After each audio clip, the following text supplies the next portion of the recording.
ব্যক্তি রাত্রিবেলায় সূরাতুল মুলক তেলাওয়াত করবে তার কবরের আযাব হবে না। ইন্না হাযিহি সূরাতুন আযীমা মানিআতুন মিন আযাবিল কবর। এই সূরাটা এমন সূরা, সাধারণ কোন সূরা না।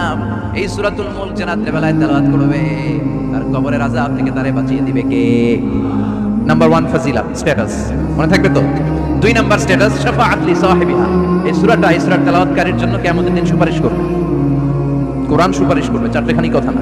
কোরআন যদি আপনার বিরুদ্ধে দাঁড়ায় আপনার জান্নাত ক্যান্সেল। আর কোরআন যদি আপনার ব্যাপারে আল্লাহর কাছে রেকমেন্ডেশন করে জান্নাত আপনার জন্য ওয়াজিব করে দিবে কে? এজন্য বিশ্বনবী বললেন শাফাআত লি সাহিবিহা, কিয়ামতের দিন তেলাওয়াতকারীর জন্য আল্লাহর কাছে সুপারিশ করবে। দুইটা গেল। 3 নাম্বার বিশ্বনবী বললেন খাসামাত আন সাহিবিহা। এই সূরাটা কিয়ামতের দিন এই সূরার তেলাওয়াতকারীর পক্ষ নিয়ে আল্লাহর সাথে ঝগড়া করা শুরু করে দিবে। আল্লাহর সাথে ডিবেট করবে, ঝগড়া করবে, যতক্ষণ না হাত্তা আদখালাহুল্লাহুল জান্নাহ। হাদিসের টেক্সট হচ্ছে যতক্ষণ না আল্লাহ তাআলা তাকে জান্নাতে না ঢুকায় ততক্ষণ ওই সূরার তেলাওয়াতকারীর পক্ষ নিয়ে আল্লাহর সাথে বিতর্ক, ঝগড়া, তর্ক চলতেই থাকবে। সুবহানাল্লাহ, আরো আসতে বলেন। আবার বিশ্বনবী বললেন মান ক্বারা বিহা ফি লাইলাতিন ফাকাদ আকসারা ওয়া আতওয়াবা। রাত্রিবেলা এই সূরাটা যে তেলাওয়াত করবে পুরো রাত্রিটারে বরকতময় করে দিবে কে? এজন্য বিশ্বনবী আবদার করে, আবেদন করে আমাদের কাছে বলে গিয়েছেন, আমি চাই আমার প্রতিটা উম্মতের হৃদয়ে এই সূরাটা গাঁথা থাক।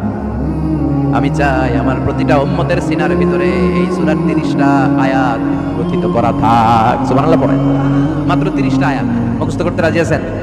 এক মাসে কয়দিন? প্রতিদিন একটা করে আয়াত মুখস্থ করলে এই সূরা মুখস্থ করতে লাগবে কয়দিন? হ্যাঁ, হোমওয়ার্ক। এটা আপনাদের বাড়ির কাজ, যেহেতু ক্লাসে হোমওয়ার্ক দেওয়া যায় না। আরবিতে বলে আল ওয়াজিব আল মানসিলি। আমি গতানুগতিক তাফসীর করি না, আমি সমাজের খুঁতগুলো ধরে ধরে ডিসকাশনের মতো আমি করি। বিভিন্ন জেলায় যে ওখানকার ইয়াংদের সাথে বসি, কথা বলি। এটাই আমার তাফসীর, এটাই কোরআনের এক্সপ্লেনেশন এন্ড ইন্টারপ্রিটেশন। এতেই মানুষ উপকৃত হয় বেশি। চিল্লায় কর ঠিক কি না? এটা আপনাদের বাড়ির কাজ, মাইথার দিয়া পাশীদের বাড়ির কাজ। হায়াতে আল্লাহ বাঁচায় রাখলে আবার কখনো দেখা হলে জিজ্ঞেস করবো যে মূল মুখস্থ হয়েছে কিনা। কে কে মুখস্থ করবেন না হাত তোলেন। সবাই করবেন। এবার কে কে মুখস্থ করবেন হাত তুলে আমার আল্লাহর দেখান।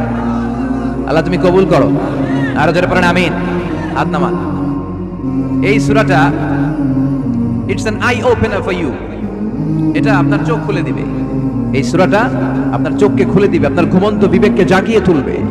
স্রষ্টার ব্যাপারে আপনার যদি কোনো সাসপিশন থাকে, সন্দেহ থাকে, এই সন্দেহের পাহাড়কে ভেঙে এই সূরা চুরমার করে দিবে। চিল্লায় বলেন সুবহানাল্লাহ। আল্লাহ ডেকে বলে গোলাম, কিছু কিছু নাস্তিক আছে আমারে খুঁজে পায় না। এরকম কপাল পোড়া নাদান নাস্তিক বাংলার জমিনেও আছে না নেই? এরা বলে আনসিন ইজ নাথিং, যেটা দেখা যায় না ওটা মানি না।